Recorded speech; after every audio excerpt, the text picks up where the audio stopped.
Olá, meus queridos irmãos e irmãs, tudo bem? Olha só, estamos iniciando a leitura de mais um livro da Bíblia e com certeza vamos crescer mais ainda no conhecimento de Deus e também do seu plano de salvação e seremos fortalecidos na fé e na esperança de um dia vivermos com Ele em seu reino de glória para sempre. Vamos começar a leitura do livro do profeta Isaías. O livro de Isaías faz parte dos chamados profetas maiores. O nome Isaías significa o Senhor é salvação, e ele frequentemente faz uso do seu próprio nome para ressaltar seu tema central, que é salvação pela fé. O Messias, ao aparecer, profetizou Isaías, dará a vida para a salvação do seu povo, mas o povo vai rejeitá-lo. Por isso, apenas o remanescente será salvo e morará eternamente com Deus em seu reino de glória. O pano de fundo histórico do livro do profeta Isaías está em 2 Reis, capítulos de 15 a 20 e 2 Crônicas, de 26 a 32. Portanto, lendo o profeta Isaías, você precisa recorrer também, de vez em quando, a esses dois livros do Antigo Testamento. O livro de Isaías fala bastante sobre a política das nações poderosas daquela época.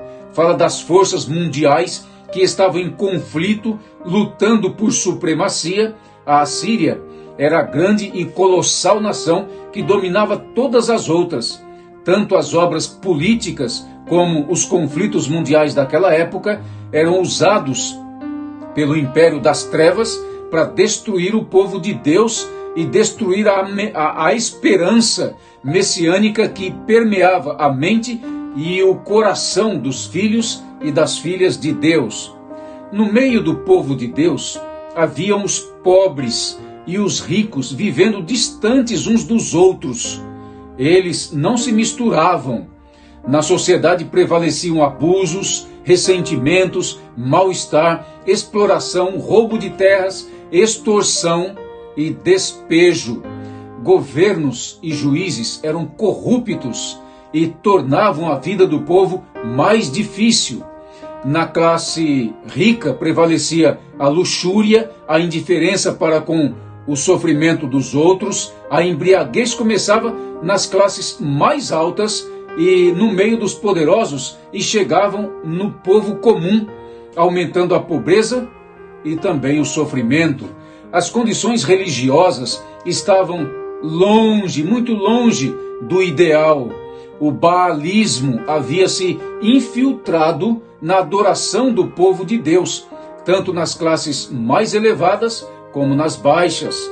Costumes supersticiosos do Oriente e a adoração horripilante a Moloque haviam poluído a religião pura de Deus.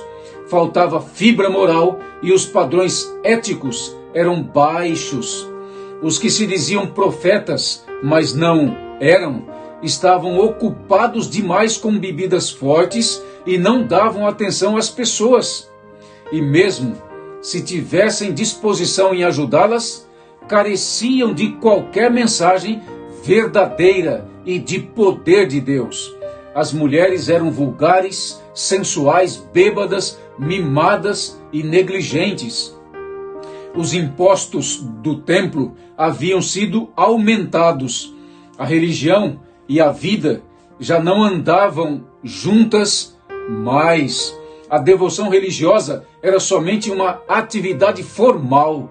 Os cultos a Deus eram destituídos de ânimo, eram poluídos com a adoração de outros deuses, e a terra toda estava cheia de ídolos, diante dos quais ricos e pobres se curvavam. Os adivinhos e os feiticeiros da época tinham muitos clientes, inclusive do próprio povo de Deus. Percebia-se em toda parte orgulho e autossatisfação, o que levava o povo a esquecer-se de qualquer dependência de Deus. Isaías lamentou muito esse ritual mecânico e convocou o povo a retornar a uma adoração sincera, espontânea e verdadeira.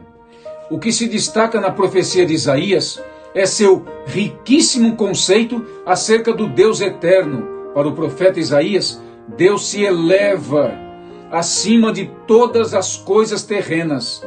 Ele é o Senhor dos exércitos, o alto e sublime que habita a eternidade, o poderoso de Israel, o Criador de todas as coisas e o eterno, que fez todas as coisas.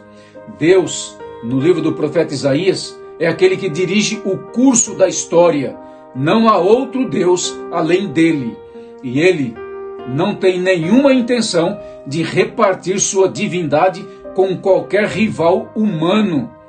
Ele é o Deus de sabedoria e poder. Além disso, ele é apaixonadamente ético. Ele é o santo. A respeito dele, os serafins cantaram no céu: Santo, Santo, Santo. Capítulo 6. Essa santidade significa mais para Isaías do que mera divindade. Ela também significa pureza. O seu Deus requer arrependimento e fé, e somente o Eterno é salvação. Por esta razão, deve haver um retorno a Deus e um cessar urgente de fazer o mal, como diz o capítulo 1, versículo 16. Isaías fala que Deus proverá livramento ao seu povo no tempo da angústia e do cativeiro. Vai livrar o seu povo da opressão das nações ímpias e vai colocá-lo numa nova terra onde não haverá opressão, nem dor e nem morte. Em seu livro, se o povo de Deus sofre opressão e cativeiro, é por causa dos seus pecados. No entanto, chegará o tempo do perdão, do conforto de Deus. Assim, na profecia de Isaías, Deus fala de si mesmo como o teu Redentor, teu Deus, o Santo de Israel, teu Salvador, teu Criador, aquele que te formou. E também fala como sendo o teu marido. O povo de Israel é precioso para ele, mais do que as outras nações da terra naquela ocasião. Ele não os esqueceu. Ele se compadece dos seus sofrimentos e das suas fraquezas e está preocupado com as suas necessidades.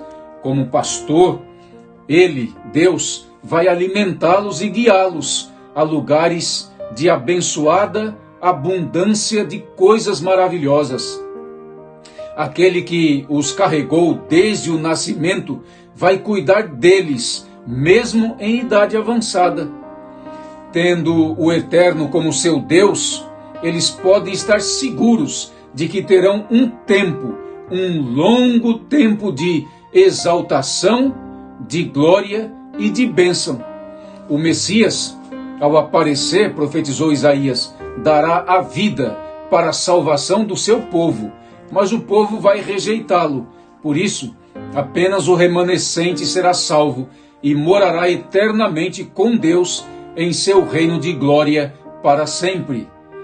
Que você, meu querido amigo e minha querida amiga, meu irmão, minha irmã, possa ter uma ótima leitura desse maravilhoso e importante livro da profecia da Palavra de Deus. Eu desejo sinceramente que você cresça mais e mais meditando nesse extraordinário livro para a glória de Deus, em nome de Jesus. Amém. Senhor, abençoe cada filho teu, cada filha tua que vai meditar nesse santo livro da tua palavra. Dê sabedoria, discernimento e luz à mente e ao coração de todos, para a tua glória e edificação da tua igreja, em nome de Jesus, nosso Salvador. Amém.